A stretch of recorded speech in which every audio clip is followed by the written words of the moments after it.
창세기 19장 23절에서 29절까지의 말씀을 봉독합니다. 롯이 소알에 들어갈 때에 해가 돋았더라. 여호와께서 하늘 곧 여호와께로부터 유황과 불을 소돔과 고모라에 비같이 내리사 그 성들과 온 들과 성에 거주하는 모든 백성과 땅에 난 것을 다 엎어 멸하셨더라. 롯의 아내는 뒤를 돌아보았으므로 소금 기둥이 되었더라. 아브라함이 그 아침에 일찍이 일어나 여호와 앞에서 있던 곳에 이르러 소돔과 고모라와 그 온 지역을 향하여 눈을 들어 연기가 옹기 가마에 연기같이 치솟음을 보았더라.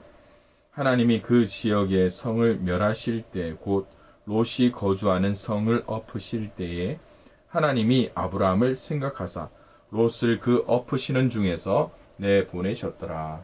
아멘. 저는 오늘 말씀을 통하여서 맥 잡는 성경 강의 10번째 시간을 우리 사랑하는 성도들과 함께 나누려고 합니다. 여러분이 계획한 일이 어떠한 큰 장벽에 부딪힌 적이 있으십니까? 여러분, 얼마나 속상할까요? 어제 뉴스를 보니까 일본 동경올림픽이 1년 미뤄진다는 뉴스를 들었습니다. 그 부수적인 뉴스 속에는 진천 국가대표 선수촌에 있던 선수들이 그냥 자신들은 여기서 경기 안 나가도 되니까 머물러서 훈련만 할 수 있게 해달라고 요구한 선수들도 있다고 하더라고요. 얼마나 그 속이 터지면 그런 이야기까지 했을까요? 사람도 어떠한 일이 장벽에 부딪힐 때 속상한데 아마 우리를 창조하신 하나님도 같은 마음이 아닐까 하는 생각을 합니다. 오늘 창세기 19장을 보면요, 하나님께서 아브라함을 통하여서 계획하신 일들을 이루시고자 할 때에 그 하나님의 편에서 큰 장벽 가운데 부딪혔던 하나의 사건이 등장하는 것을 보게 됩니다. 바로 아브라함의 조카 롯이 소돔이라는 성에 살았는데 그 소돔 성의 죄악으로 말미암아 하나님의 심판이 예정되어 있었기 때문이라고 성경은 기록하고 있습니다. 그러나 이 타락하기 전 소돔의 모습은 어떠하였습니까? 창세기 13장 10절 이하의 말씀을 보면 이에 롯이 눈을 들어 요단 지역을 바라본즉 소알까지 온 땅에 물이 넉넉하니 여호와께서 소돔과 고모라를 멸하시기 전이었으므로 여호와의 동산 같고 애굽 땅과 같았더라라고 말씀하고 있습니다. 그런데 이제는 사람의 눈에 보기에는 좋을지는 몰라도 이제 그 성읍이 얼마나 타락했는가를 우리는 보게 됩니다. 예를 들어 소돔성의 남자들은 나그네로 가장하여 나타난 두 천사를 집단 강간하려고 합니다. 19장 5절에 우리가 그들을 상관하리라는 말을 직역하면 우리로 하여금 그들을 알게 하겠다라고 말하는 거예요. 뭘 이야기합니까? 바로 동성애를 버리겠다라는 말입니다.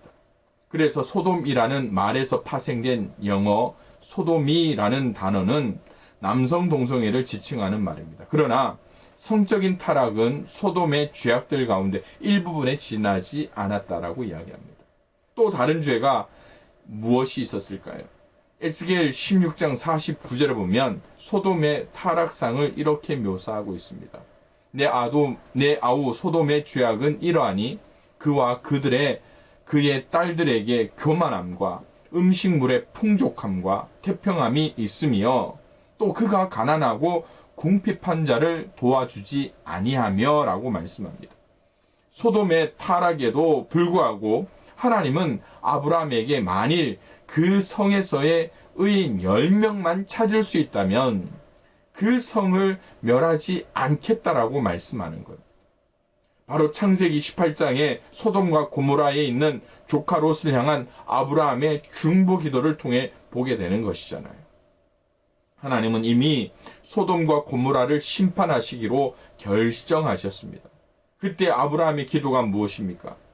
창세기 18장 23절에 아브라함이 가까이 나아가 이르되 주께서 의인을 악인과 함께 멸하려 하시나이까? 라고 말씀합니다.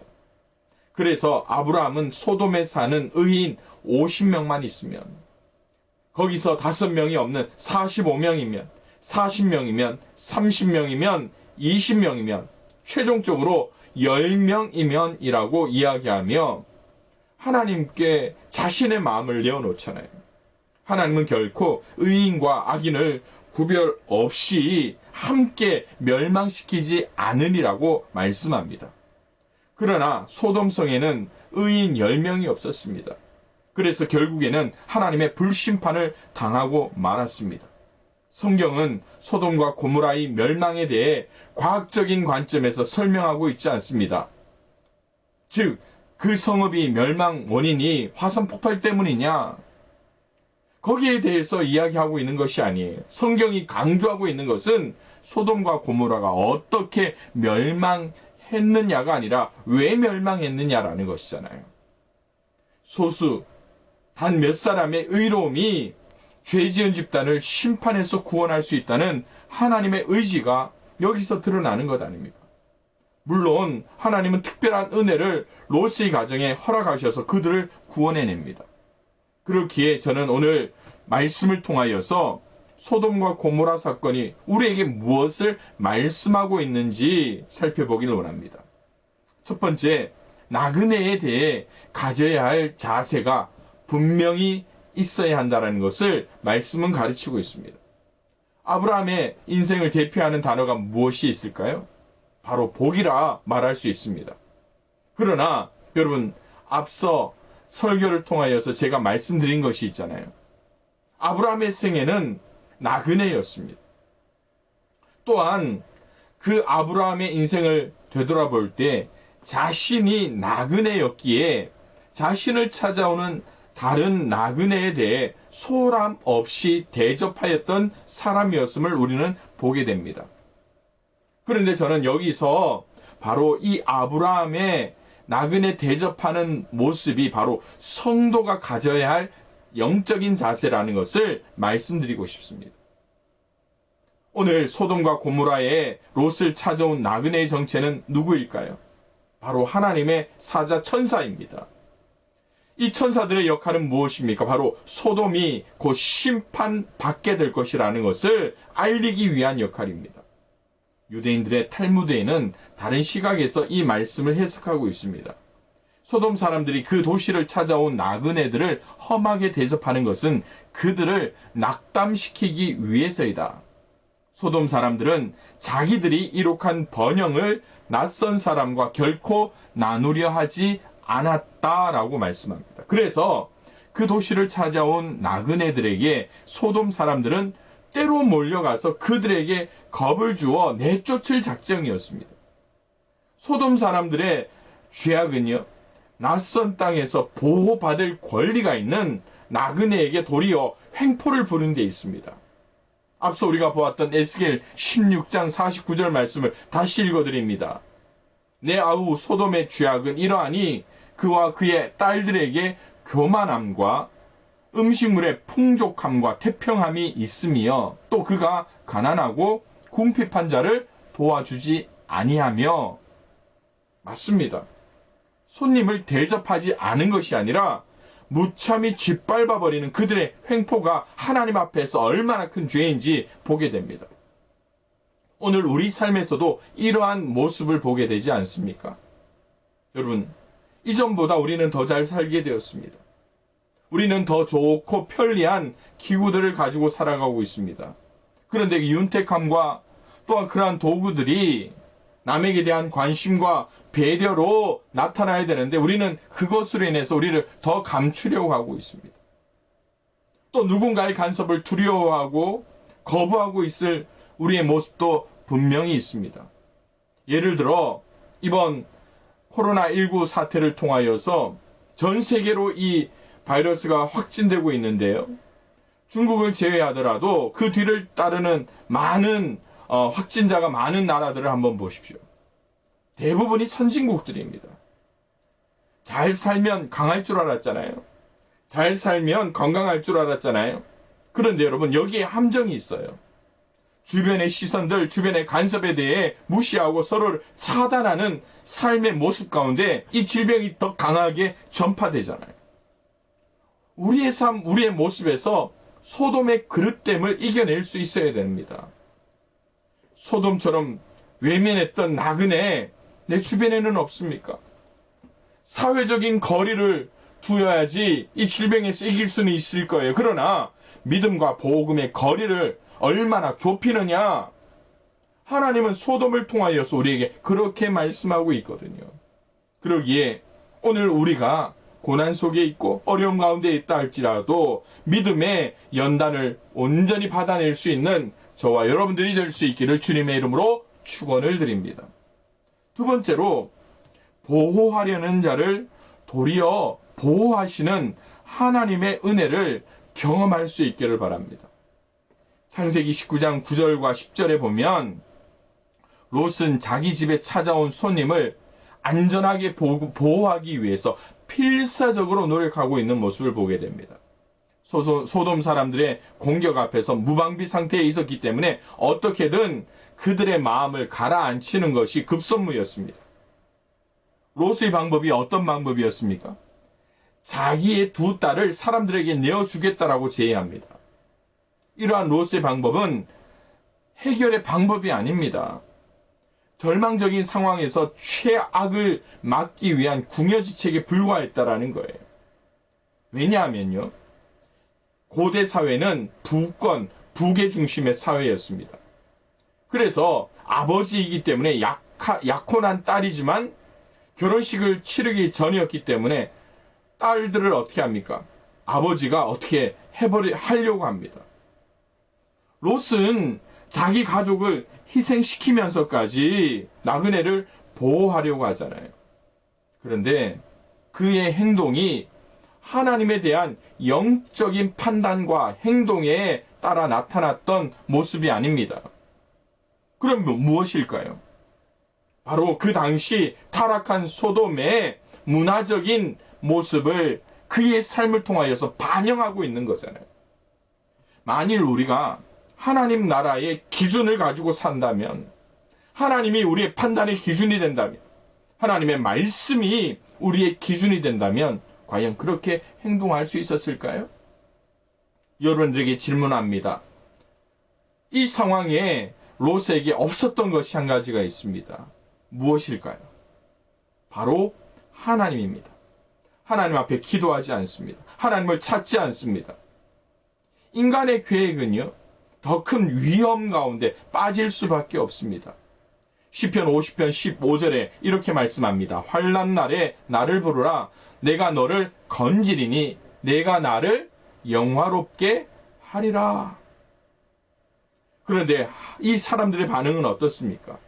창세기 19장 9절에 보니까요, 그들이 이르되 너는 물러나라. 또 이르되 이자가 들어와서 거류하면서 우리의 법관이 되려 하는도다. 이제 우리가 그들보다 더 너를 헤아리라 하고 롯을 밀치며 가까이 가서 그 문을 부수려고 하는지라. 죄악이 이미 마음의 눈을 멀게 했습니다. 그 중에서도 롯의 삶에서 그동안 어떤 삶을 보였는지 대변하고 있잖아요. 말씀을 보면 롯이 소돔에서 법관처럼 행동하였다라는 말입니다. 이 뉘앙스가 법관으로서 옳게 행동했다, 법관으로서 선한 영향력을 끼쳤다, 법관으로서 의롭게 보였다? 아닙니다. 부정적으로 쓰이고 있지 않습니까? 네가 또 법관처럼 행동하려느냐? 권위주의로 사람들 위해서 군림하려느냐라는 겁니다. 여기서 우리의 삶을 한번 되돌아보길 원합니다. 여러분의 삶을 통하여서 하나님의 의가 나타나고 있습니까? 선한 영향력이 나타나고 있습니까? 아니면 롯과 같이 애국과 같고 하나님의 동산 같은 곳에서 그저 남들보다 잘 사는 것에 만족하고, 남들보다 권력이 있는 것에 만족하고, 남들보다 더 좋은 것으로 살아가는 것이 우리의 인생의 목표가 되고 있지는 않습니까?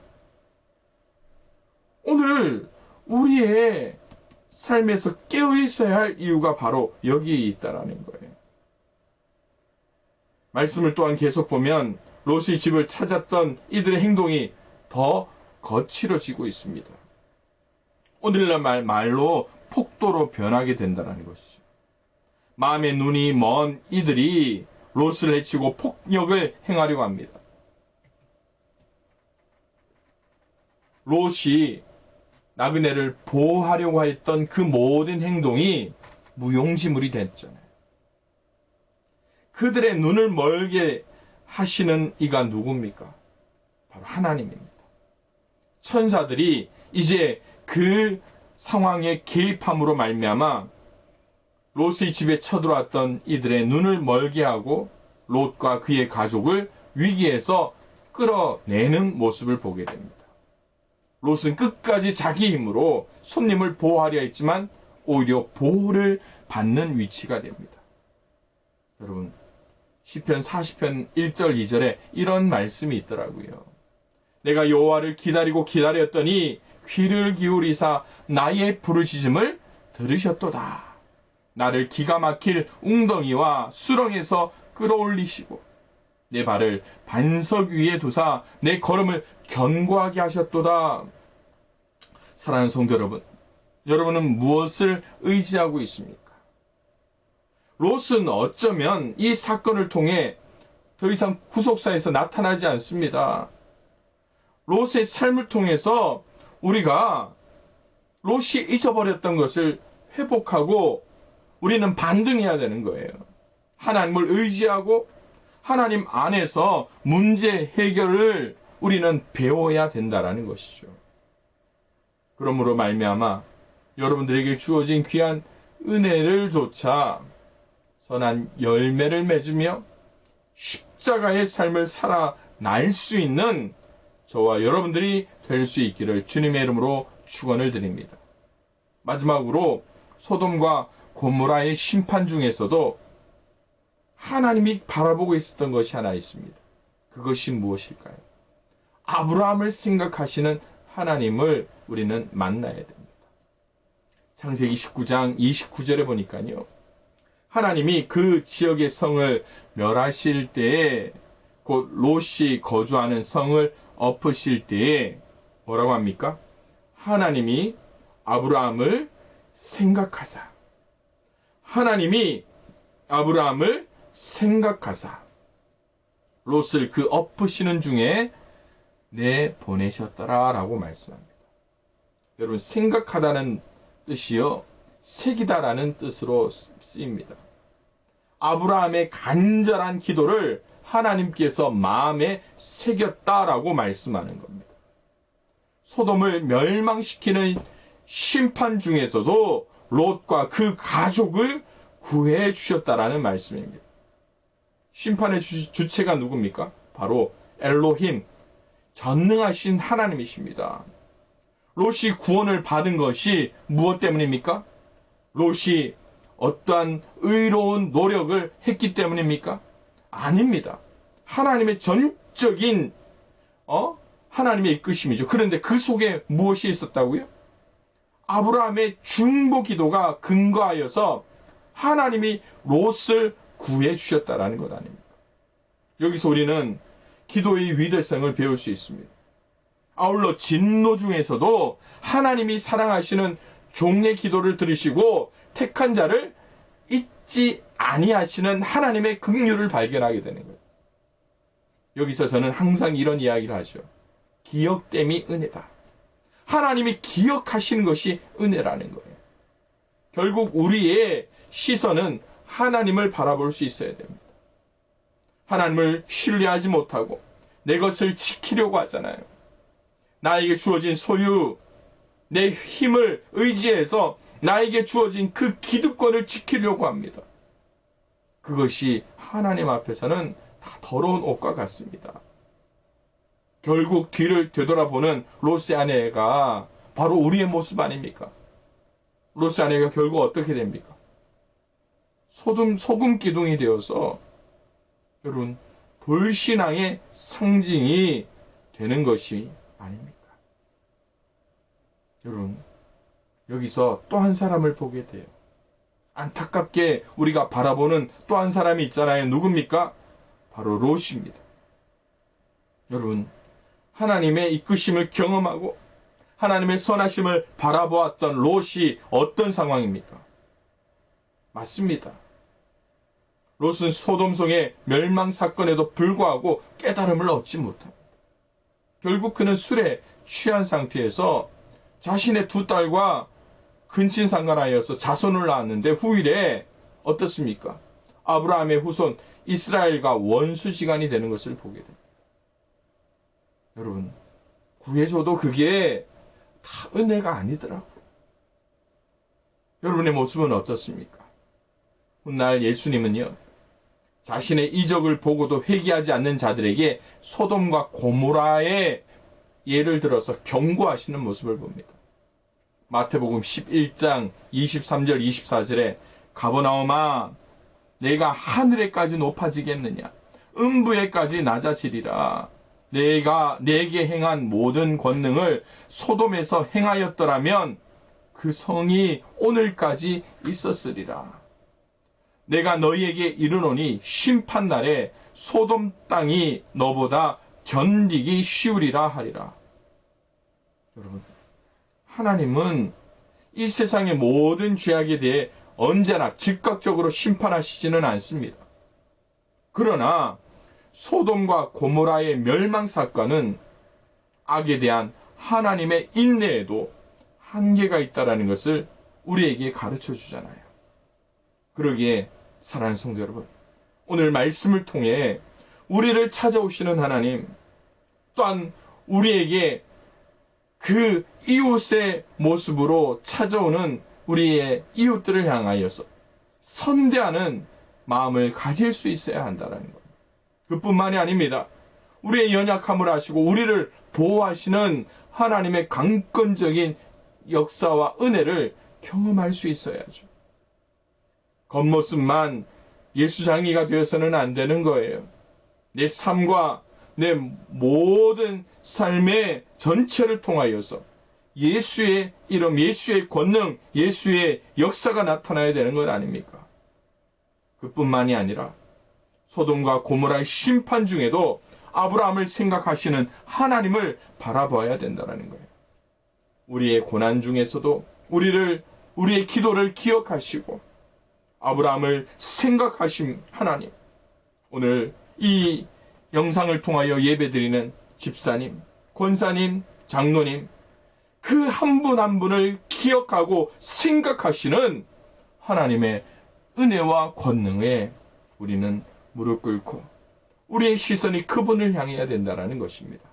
그러기에 오늘 이 소돔과 고모라에 대한 말씀을 통하여 우리의 신앙 가운데 온전히 하나님의 은혜와 평강이 넘칠 수 있기를 주님의 이름으로 축원을 드립니다. 또한 이 세대를 향하여 우리가 중보하며 기도할 수 있는 모든 성도가 되기를 주님의 이름으로 축원을 드립니다. 기도하겠습니다. 사랑과 은혜가 풍성하신 하나님, 소돔과 고모라의 심판의 말씀을 통하여서 우리의 신앙을 되돌아보게 하시고 우리의 삶을 되돌아보게 하시니 감사함을 드립니다. 오늘 우리에게 일어난 귀한 믿음의 사건을 통하여 하나님을 온전히 바랄 수 있는 저희들 될 수 있도록 인도하여 주시며 신앙의 중심을 잡고 좌로나 우로나 좌로나 치우치지 않도록 인도하여 주시며 아브라함을 생각하시는 그 하나님처럼 오늘 우리를 기억하시는 하나님을 온전히 의지하며 나갈 수 있는 우리 모두가 될 수 있도록 축복하여 주옵소서. 예수님의 이름으로 기도드리옵나이다. 아멘.